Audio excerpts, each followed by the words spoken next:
A América Latina é um local especialmente privilegiado espiritualmente. Enquanto que os povos da Europa foram convertidos sobretudo através da ação de grandes santos, apóstolos e missionários, a América Latina teve uma apóstola muito especial que foi a Santíssima Virgem Maria, que fez aparições e milagres em diferentes regiões para converter os povos nativos ao catolicismo. Nós temos aparições extraordinárias como Aparecida no Brasil, Nossa Senhora de Coromoto na Venezuela, a Virgem de Luján na Argentina, mas nenhuma dessas aparições que confirmou na fé os europeus e trouxe mais nativos para o cristianismo tem o peso histórico extraordinário que teve Nossa Senhora de Guadalupe no México. Esse papel extraordinário foi atestado quando, em 1910, o Papa São Pio X declarou a Virgem de Guadalupe como padroeira de toda a América Latina. Mas o nosso conhecimento sobre Guadalupe é muito superficial. Nós apenas sabemos que a imagem da Virgem ficou impressa no manto do índio convertido Juan Diego, que tem um ou outro simbolismo naquele manto que falava de um modo especial para a cultura daqueles astecas para os converter, mas a situação para por aí. Nós não conhecemos Guadalupe. E se você quer conhecer realmente a história profunda e o simbolismo autêntico desse que foi um dos milagres mais extraordinários já vistos na igreja, comparado ao milagre do Santo Sudário, e qual que foi o impacto histórico da aparição de Guadalupe para o México, deixa o seu like e me acompanha no vídeo de hoje. Salve Maria, meu caro! No meu último vídeo eu expliquei em linhas gerais a base da religião asteca que eu vou recapitular muito brevemente para aprofundar o tema de Guadalupe. Os astecas cultuavam de um modo especial o deus Sol e o guerreiro Huitzilopochtli, porque eles acreditavam que este mundo foi criado pelo sacrifício dos deuses, que deram uma parte da sua vida, uma parte do seu sangue para que a humanidade pudesse viver. E agora os deuses precisavam que os homens devolvessem uma parte dessa vitalidade em sacrifícios humanos para as divindades. Os astecas acreditavam que se eles não ofertassem diariamente corações humanos para o sol Huitzilopochtli, ele seria vencido pela sua irmã invejosa a lua e pelas legiões das estrelas, que no panteão asteca eram assustadoras e às vezes são comparadas com a figura dos demônios. Por isso, quando Hernán Cortés e algumas centenas de conquistadores espanhóis aportaram no México, dezenas de milhares de nativo-americanos, de tribos que eram invadidas pelos astecas para terem mais vítimas para serem sacrificadas, esses índios se aliam com os espanhóis e em 1521 conquistam o Império Azteca. Os astecas acabaram então num limbo espiritual, porque o próprio Hernán Cortés, com uma marreta, destruiu o grande ídolo de Huitzilopochtli, que diariamente recebia ofertas de corações humanos e às vezes falava pedindo mais e mais sacrifícios. Grandes templos são abandonados e os astecas acreditam que é o fim do mundo, mas apesar de alguns milhares de astecas se converterem ao catolicismo, eles viam, via de regra, o catolicismo como a religião dos espanhóis, que não dizia respeito para eles. E ficaram nesse limbo espiritual, perdendo aquela proteção que eles julgavam vir dos seus deuses, mas sem encontrar proteção e refúgio em nenhum outro. Um dos astecas convertido ao catolicismo, que recebeu o nome de Juan Diego e cujo nome indígena era Cuauhtlatoatzin, que quer dizer aquele que fala como a águia, esse índio ele era extremamente piedoso. A sua esposa tinha se convertido também, mas ele ficou viúvo cedo e não tinha filhos. Trabalhava na extrema pobreza no campo. O seu único parente vivo era o seu tio, que ficou com o nome de Juan Bernardino, também piedoso. E ele trabalhava ali como agricultor e para assistir o santo sacrifício da missa aos domingos, fazia um caminho de ida e volta de 20 quilômetros a pé. Em 9 de dezembro de 1531, 10 anos depois da conquista do México, passando pelo Monte Tepeyac para assistir então na cidade o santo sacrifício da missa, Juan Diego ouve uma voz que diz para ele o seguinte: Juanito, Juan Dieguito.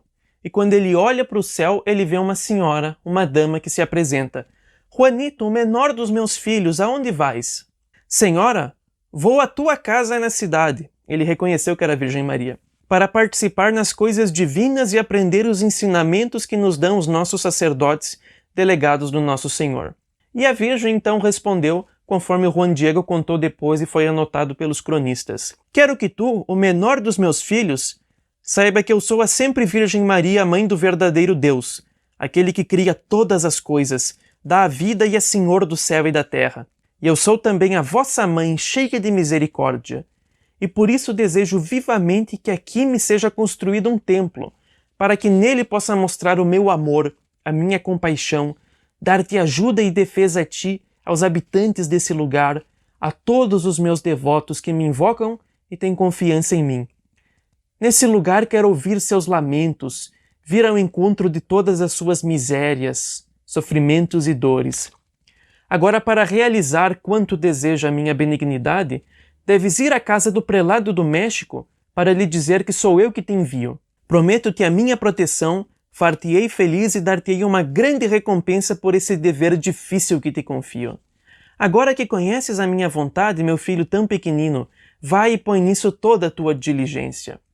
E ele responde, minha senhora, vou fazer já o que me mandas. Eu sou teu humilde servo e vou-me embora. E Juan Diego conversa então com o bispo, Dom Frei João de Zumárraga, que, fazendo aquilo que a igreja recomenda nessas condições, ou seja, desconfiar e não acreditar na primeira pessoa que saiu aí falando que viu Nossa Senhora, mas ainda se essa pessoa fazer lives no YouTube com supostas revelações, ou usar revelações privadas para ficar famoso no Instagram e conseguir dinheiro. Depois do encontro com o bispo, Juan Diego volta para o Monte Tepeyac e tem uma segunda aparição, onde ele conta para Nossa Senhora como que foi aquele encontro. Não posso negar, fui recebido dignamente e ouvido com atenção, mas pelas palavras de resposta, eu tive a impressão de não ter sido acreditado. Ele recomendou-me que voltasse para indagar sobre as intenções da minha visita. Compreendi, porém, claramente que ele considera a proposta da construção de uma igreja mais como uma invenção minha do que uma ordem tua. E agora eu peço-te, minha senhora, para que ele nos acredite, que tu dê essa missão a outra pessoa, alguém que seja uma personalidade conhecida, respeitada e bem vista. Eu sou um pobre homem, um ser que nada vale, alguém insignificante, uma simples folha. E tu, senhora, mandas-me a um lugar onde eu não tenho o costume de ir, e muito menos de permanecer. Senhora, minha patroa, assim eu sou um peso e nada poderei fazer. Aqui é uma constante na vida dos santos, quando eles recebem uma grande missão, ou por exemplo, quando um santo, um padre, é chamado para se tornar um bispo, ou um bispo, um cardeal, é quase uma constante, o santo sempre procura fugir. Não é por covardia nem por desânimo, mas quando ele vê a responsabilidade, a dificuldade diante de Deus daquela missão, e ele contrasta com a própria indignidade, ele diz, meu Deus, isso é grande demais, eu não sou digno, então chame alguém melhor do que eu para desempenhar esse papel, que foi o que Juan Diego fez. Mas Nossa Senhora então disse a ele, escuta, meu filho, o menor de todos, sabe que muitos são meus devotos e servidores a quem eu poderia confiar o encargo de levar minha mensagem para realizar o desígnio que tenho em mente. Mas minha escolha já foi feita. Eu quero que sejas tu mesmo a colaborar comigo para atingir minha finalidade. Então, meu filho, o menor de todos, eu recomendo-te, e até te ordeno categoricamente que tu já amanhã voltes a ver o prelado. Fala-lhe em meu nome, diz-lhe com franqueza que é minha vontade que o templo se construa. Repete-lhe ainda que sou eu mesmo a mandar-te a sempre Virgem Maria, Mãe de Deus. Então, vendo que aquele pedido era também uma ordem, naturalmente Juan Diego volta a falar com o bispo, que pede sinais e também desconfia. Ainda assim, é a posição da igreja, tem que ter muita prudência, não dá para acreditar facilmente em alguém que disse que viu Nossa Senhora, um anjo ou qualquer coisa nesse sentido. Voltando então para sua casa, Juan Diego descobre que em pouco tempo o seu tio Juan Bernardino ficou muito doente. Estava com o corpo todo cheio de manchas, que era a doença misteriosa que os conquistadores tinham trazido com eles, que era a varíola, que como os índios não tinham anticorpos para lidar com essa doença nova, era extremamente letal e muito rápida, né, o ciclo dessa doença nos índios. Então, o Juan Diego se vê num dilema. Ou ele volta logo para o Monte Tepeyac e pede um sinal para Nossa Senhora, ou ele vai às pressas buscar um sacerdote para dar extrema unção para o tio dele. E por caridade, e porque ele era o único parente vivo daquele tio, ele vai sim se encaminhar para encontrar um sacerdote na cidade e levar para o tio dele e depois voltar para a missão que Nossa Senhora tinha designado. E quando ele está viajando para a cidade, ele olha a distância ao Monte de Guadalupe e Nossa Senhora então fala com ele, fora do Monte Tepeyac. Na terceira aparição, ela diz o seguinte, meu filho tão pequeno, aonde vais? E ele diz, Senhora minha, como desejaria que estivesse contente, mas devo dar-te uma má notícia. O meu tio, teu servo, está muito mal. ferido pela peste já em agonia. Devo ir a toda pressa à casa da tua cidade e chamar um dos sacerdotes amados pelo nosso Senhor, para que vá consolá-lo e ajudá-lo a morrer bem. Agora, minha senhora, devo ir primeiro cumprir essa obrigação. Depois voltarei aqui para receber tua mensagem. Perdoa-me. Tem paciência comigo. Eu não te engano. Logo que for possível, voltarei amanhã. E Nossa Senhora, então, amavelmente disse a Juan Diego: escuta, meu filho, o menor dos meus filhos, e procura compreender bem. O teu coração está perturbado, mas não te aflijas por uma coisa de nada. Nenhum desse gênero de males deve ser para ti um motivo de preocupação. Não estou eu aqui que sou tua mãe? Estás sob a sombra da minha proteção. Eu sou tua salvação. Tu estás no meu coração. De que tens ainda necessidade? Não sofras mais por isso. Quanto ao teu tio, sabe uma coisa: ele não morrerá dessa doença. Assim não há nenhuma necessidade de médico, ele já está curado. E quando ela falou ele já está curado, o Juan Diego ele soube, ele teve uma certeza completa que realmente por um milagre o tio dele estava bem, estava curado. Então nem precisava voltar para conferir, ele acreditou, teve um ato de fé. Então Nossa Senhora disse a ele: no píncaro da colina encontrarás a surpresa de flores desabrochadas. Só tem de as colher e me trazer aqui. Vai, espero por ti. Então, em dezembro, ou seja, no inverno, no pico do Monte Tepeyac, que era um lugar estéril onde só tinha cactos, espinhos e ervas daninhas, ele encontra uma série de flores, de rosas, que passaram a ser conhecidas como rosas de Castela, enrola essas rosas no manto dele, naquele que era tilma, que era uma espécie de poncho, né, que os índios usavam, e Nossa Senhora diz que ele deve levar aquelas rosas escondidas para o bispo dele. E ele então vai, faz todo aquele caminho de novo, chega no Palácio Episcopal, demora muito tempo para ser recebido, porque já estavam considerando que ele estava começando a importunar o bispo, só que as pessoas começam a sentir um perfume forte no palácio.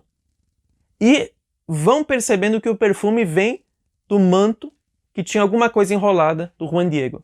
E ele não aceita revelar aquilo só diante do bispo, e quando finalmente o Dom Zumárraga aparece, Juan Diego abre o seu manto, caem dele as rosas, fontes daquele perfume, e aparece no manto impressa a imagem da Virgem de Guadalupe. Então o bispo, vendo aquele milagre, se ajoelha, todos os religiosos ali se ajoelham, choram, agradecem a Santíssima Virgem por aquele milagre. Juan Diego é convidado a morar no Palácio Episcopal e o manto dele vai ser exposto como uma grande relíquia, e realmente vai ser construída, um pouco tempo depois foi construída no Monte Tepeyac, a primeira igreja em honra de Nossa Senhora de Guadalupe, eu já explico o porquê do nome, e na inauguração da igreja estava ali o próprio devoto, o conquistador Hernán Cortés. Tudo isso é muito bonito, mas se a gente vê apenas esse relato, nós ainda não temos elementos suficientes para entender por que Guadalupe é tão extraordinária.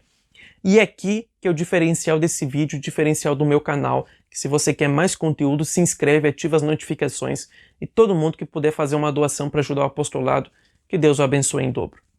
Vamos lá, em primeiro lugar, o Monte Tepeyac não é um lugar qualquer. É um local onde havia um templo que foi destruído pelos espanhóis durante a conquista, que era o templo de Coatlicue. Coatlicue era a mãe do sol, Huitzilopochtli, era a mãe serpente, uma deusa cultuada sob a forma da serpente, e de uma maneira especial no solstício de inverno, e 12 de dezembro naquele calendário era o solstício de inverno, ela era cultuada através do sacrifício de mulheres grávidas. É um sacrifício duplo, os astecas eles guardavam as cabeças daquelas crianças, daqueles bebês, e com elas montavam um colarzinho que adornava o ídolo de Coatlicue. Esse templo bárbaro e realmente satânico foi destruído pelos espanhóis, e foi lá que a Santíssima Virgem apareceu para Juan Diego e ela disse a ele o seu nome: eu sou Tecuatzalup. Os espanhóis, com dificuldade de falar essa palavra Tecuatzalup, eles falavam, La Virgen de Guadalupe. O que quer dizer Tecuatzalup na linguagem nahuatl, que é dos astecas? Aquela que esmaga a serpente. Ali onde a grande mãe serpente era cultuada com o sacrifício das mulheres grávidas, ali a Santíssima Virgem apareceu para acabar com a abominação da desolação, do mesmo modo que São Pedro foi plantar a cruz de Cristo na cidade mais pagã do mundo, que era Roma. Então ali o Monte Tepeyac seria purificado e santificado com o templo a Nossa Senhora. A imagem impressa no manto de Juan Diego fala perfeitamente para a simbologia e para a cultura asteca. Os astecas, eles viram naquela mulher, o manto era um manto usado pelas mulheres astecas, então já era algo que falava para eles, as feições já eram indígenas. Nossa Senhora está com o cabelo solto e oculto com um véu. Por quê? Na sociedade asteca, as mulheres virgens que ainda não tinham se casado, elas usavam o cabelo solto e cuidavam, para não mostrar por inteiro, porque mostrar por inteiro com a cabeça totalmente desnuda era algo naquela cultura própria das prostitutas. E as mulheres casadas, por sua vez, usavam o cabelo preso. Então, cabelo solto coberto com um véu, uma mulher virgem. Só que esse pequeno lacinho que está em cima do ventre de Nossa Senhora, os astecas colocavam nas mulheres que tinham engravidado. Então, a mulher do manto é virgem e a mãe. As mãos de Nossa Senhora, nós podemos ver que uma mão é um pouco mais clara que a outra, falando então dos europeus e dos nativo-americanos, essas mãos estão postas numa posição que os europeus entendem como a posição de oração. Na cultura asteca, essa posição das mãos, que por exemplo no Japão é uma forma de fazer um cumprimento, entre os astecas era um símbolo: eu te trago um presente, eu te trago um benefício. E o manto de Guadalupe está ornado de diferentes flores de diferentes regiões do México, e bem logo abaixo desse lacinho de grávida está uma flor de 4 folhas, de 4 pétalas, que os astecas chamavam, porque para os astecas a simbologia da flor era a simbologia da verdade, essa flor era identificada com o símbolo aqui Deus habita. Então no ventre dessa mulher Deus habita. As estrelas que ornam o seu manto eram as constelações que podiam ser vistas no céu a olho nu no dia 12 de dezembro de 1531. O dia que Nossa Senhora de Guadalupe se revelou era justamente o dia do solstício de inverno, que é o dia mais curto do ano, e a partir dele os dias vão ficando mais longos. E profundamente conhecedores da astronomia, os astecas viam nisso o simbolismo de que ali as trevas são vencidas e começa o período da vitória da luz. Mas Nossa Senhora, ela traz consigo o sol da justiça, que é Jesus Cristo. Então, o sol não é um Deus. O sol é apenas um adorno no manto dessa mulher extraordinária que traz aquele que é Deus verdadeiro e vivo no seu ventre para todos nós como um grande presente. Ao mesmo tempo, Nossa Senhora está com a lua debaixo dos pés. E para nós, claro, nós lembramos imediatamente da citação do Apocalipse, capítulo 12. Vimos uma mulher vestida de sol, com a lua debaixo dos pés, e tudo isso é autêntico. Mas, ao mesmo tempo, os astecas tinham medo da lua. Eles acreditavam que a lua e a noite queriam destruir para sempre o sol e a vida, e identificavam a noite com as trevas, a morte, o pecado e a destruição.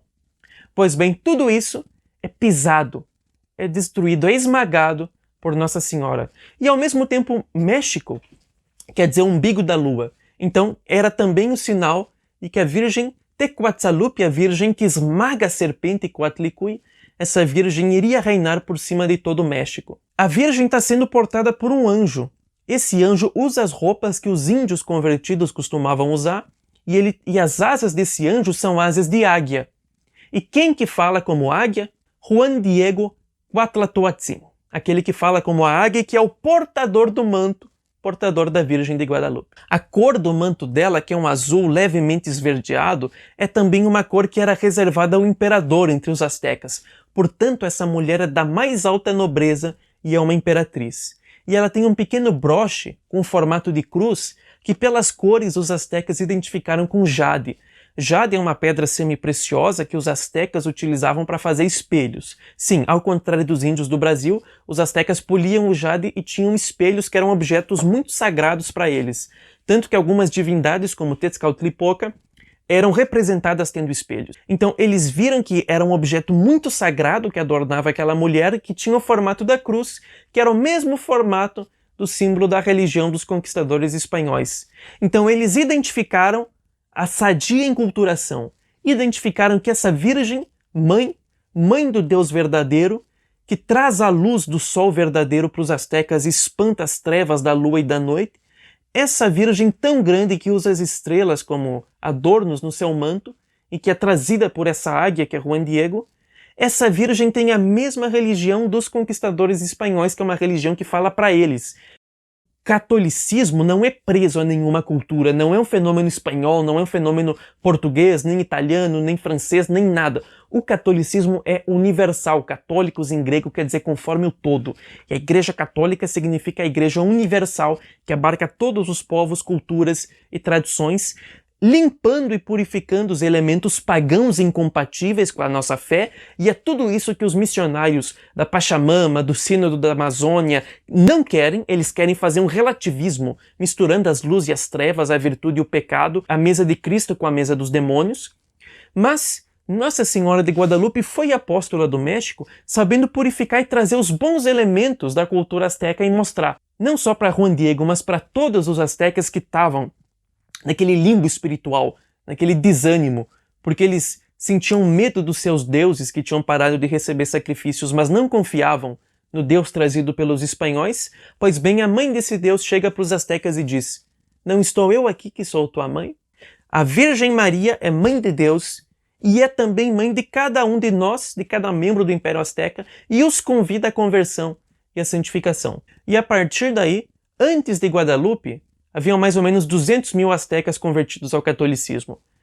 Em questão de uma década após Guadalupe, esse número saltou para 9 milhões. Uma conversão em massa que deu origem ao povo profundamente católico do México.